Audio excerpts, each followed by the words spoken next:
The smell of smoke reached me before I saw the fire. "Mom, what are you doing?" I shoved open the sliding door and ran into the backyard. My mother, Laura, stood beside the fire pit with one of my blue folders in her hand. Flames were already eating through pages I recognized instantly. My essays, recommendation letters, scholarship worksheets, and college application checklists. I lunged forward, but Dad stepped in front of me. "Those schools cost a fortune," David said. "We need to save the money for Ryan." I stared at him. "I scored 1,470 on the SAT. I have the grades. I'm applying for scholarships." He actually laughed. "A test score doesn't mean we throw money away." Behind him, Mom opened the folder and dropped another stack into the flames. "Ryan needs a fresh start," she said quietly. My brother had already gotten one. Mom and Dad had paid for his first year of college before he dropped out. Now they wanted to finance another attempt. I looked at my burning applications. "So, mine has to disappear?" Neither answered. That silence hurt more than their words. I moved around Dad and grabbed the only page close enough to reach safely. Half of it was blackened, but several college names and deadlines were still visible. "Emily, leave it," Dad ordered. I folded the scorched page and slipped it into my pocket. "No." It was the first time I'd said that to him without looking down afterward. Over the next few weeks, I rebuilt everything secretly. I used school computers, asked my counselor for replacement recommendation letters, recreated essays from saved drafts, and opened scholarship accounts my parents couldn't access. At home, I pretended I had given up. They never asked if I had. 6 months later, Thanksgiving at Grandma Evelyn's house changed everything. She had died earlier that year, and the family was still sorting through her estate. Then the house phone rang. Mom answered casually. "Hello?" A few seconds later, her expression completely changed.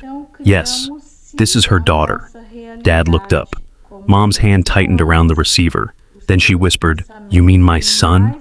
I watched her face turn pale. Why was Grandma's lawyer calling about Ryan? And why did Mom suddenly look terrified? Mom carried the phone toward the hallway, and Dad followed immediately. That alone made me suspicious. Whenever Grandma Evelyn's estate came up, my parents always said the same thing. There's nothing important for the grandchildren. But now they were whispering like they were hiding something. I quietly moved closer. Mom's voice dropped. "She's only 18. A pause. Then Dad whispered, "Evelyn never told us that." I froze. Whatever the lawyer had said, my parents clearly hadn't expected it. Before I could hear more, Ryan appeared beside me. "What's going on?" I looked at him. "You tell me." He frowned. "Dad said they're helping me enroll again in January." My stomach tightened. "They burned my applications, Ryan." His expression changed. "What?" "Mom burned them. Dad stood there and said the money should go to you." He stared at me. I didn't know. For the first time, I believed him. Ryan glanced toward the hallway. "Grandma fought with Dad about you once." "About what?" "She heard him say you could figure college out yourself because I needed more help." I swallowed. "What did Grandma say?" Ryan hesitated. She said, "Then maybe Emily needs something you can't take away from her." Before I could respond, Mom appeared. "That's enough." Her voice was unusually sharp. I pointed toward the phone. "What did Grandma's lawyer want?" "Routine paperwork," she answered too quickly.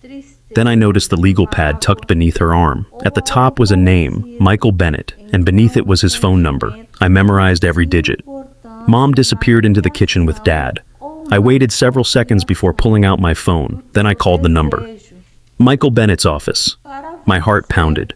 "My name is Emily Carter. I believe you just spoke with my mother about my grandmother, Evelyn Carter." There was silence. Then a man answered. "Emily, yes. I actually need to speak with you." "Me?" "Yes.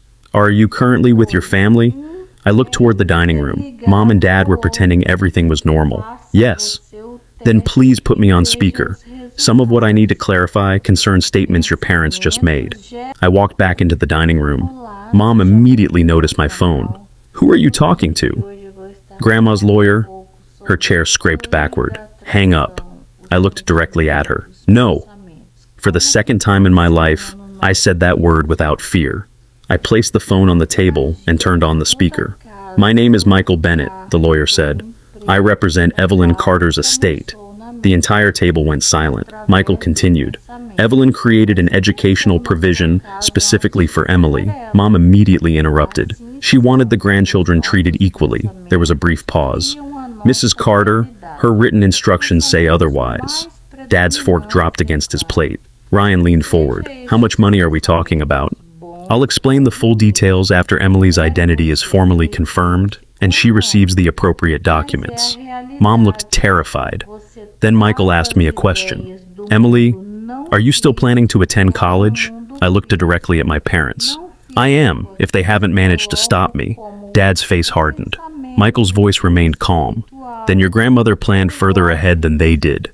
He scheduled a meeting for 9 the next morning. Emily must attend, he said. She is the named beneficiary. The call ended. Dad immediately turned toward me. You're not going there alone. Why? Because whatever your grandmother left belongs to this family. I held his stare, like my college money belonged to Ryan. He opened his mouth but said nothing. Ryan pushed his chair back. I want to know what's happening too. Mom sighed. We assumed your grandmother left educational money that could help you restart college. Ryan stared at her. So, you burned Emily's applications because you thought there would be more money for me? We were trying to make a practical decision. You told me she wasn't serious about college. Mom looked away. Suddenly I remembered Grandma's questions during her final year. She constantly asked about my SAT score, scholarship deadlines, and the schools I dreamed of attending. I had thought she was simply interested. Now I understood differently. That night, I went upstairs and opened the drawer where I had hidden the scorched page. When I returned downstairs, I placed it on the table. Some deadlines passed, I said, but I rebuilt everything. My counselor helped me submit applications to 2 schools. Dad stared at me. You applied anyway? Yes. His control over my future had already disappeared. He simply hadn't realized it. If Grandma left something for college, Dad said, you should share it with Ryan. I folded my arms. I'm not promising anyone anything until I know exactly what it is. For once, Dad had no answer. At 9 the next morning, Ryan, my parents, and I entered Michael Bennett's office. A thick folder sat in the center of the conference table. My full name was printed across the front. Emily Carter. Michael opened the folder and placed several signed documents before me. Before we begin, he said, looking at Dad, you should understand why your mother made sure you could never control this money. He turned the first document toward me. Evelyn established an irrevocable education trust for you, Emily. I looked at the number. $180,000. Mom inhaled sharply. Dad leaned forward. $180,000? Yes, Michael replied. For Emily. The trust could cover tuition, housing, books, and other approved educational expenses. I was the sole beneficiary. An independent trustee controlled the distributions. My parents had no authority over it. Ryan couldn't receive it. Then Michael showed us another document. Evelyn had written down exactly why she created the trust. She had watched my parents repeatedly pay for Ryan's tutoring, college expenses, living costs, and second chances, while expecting me to accept whatever remained. Then came the part that silenced Dad. Evelyn had heard him say that I would have to settle for whatever was affordable because Ryan needed more support. That was why she chose an independent trustee. She wanted my education protected from anyone who might use money to control my future. Mom shook her head. Margaret misunderstood us. I reached into my bag and pulled out the scorched college list. I placed it beside the trust documents. She understood enough. Ryan stared at the burned page. You told me Emily stopped applying. Mom lowered her eyes. We were trying to make the best decision for everyone. Ryan looked at Dad. You protected me by sabotaging her. Dad had nothing to say. I signed the necessary documents and immediately created new email accounts, passwords, and mailing arrangements so my parents could no longer interfere. Ryan refused to ask me for money. I'll figure out my own future, he said. Months later, an envelope arrived from one of the schools on my rebuilt list. I opened it slowly. Congratulations. I placed the acceptance letter beside the scorched page I had kept for 6 months. One represented what my parents tried to destroy. The other proved they had failed. They thought that they controlled my future. Grandma had made sure they didn't. And now, finally, neither did anyone else. It was mine.